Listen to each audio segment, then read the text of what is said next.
Yeah, regarding the 17 members yesterday, the 17 family members of El Chapo Guzman delivered and surrendered themselves to the Port of Entry of San Isidro. We were there with you, Eric, just more than a couple of days ago, and they delivered themselves to the authorities. Apparently, they came to a plea agreement with the authorities of the DEA. Now, what is this going to do? It is going to escalate a war in the central parts of the city. Already, journalists are analyzing the opposition cartel, which where El Chapo was at war with. Now they are going to see that this is a lack of vulnerability and possibly a vulnerability on the opposition of the Chapo's cartel. So this can escalate into inner violence inside of the state of Culiacan.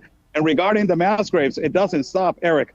Just a couple of days ago, 8 people were found in a mass grave, and just around an hour away from this location. We are going to be directed there tomorrow, as the cartel has been massively, operating on these mass graves, and more are continuing to be discovered by the family members, not by the governments. These mass graves have been discovered by collective groups that they're dedicated to search for the family members, because the government has not been doing their jobs, Eric. So Oscar, regarding the El Chapo family, 17 members of the family, they turned themselves into the U.S., the DEA. Does that mean they're our problem now? Because I recall very, very well a couple of times El Chapo being, incarcerated, on the Mexico side, and then getting out through that tunnel that was built with a motorcycle underneath his cell. But all of a sudden now, are we going to have to house 17 criminal members of El Chapo family?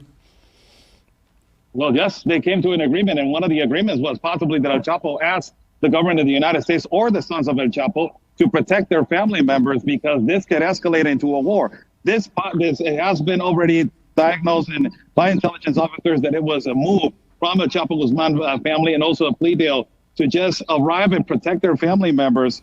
Meanwhile, they're having this disclosure of a lot of information regarding the opposition cartel that is the Mayo Zambada, which it has also been the continuous war that has been going on in the country of Mexico, and also that El Mayo, it is arrested, and it is, yes, an investigation by the authorities of the United States.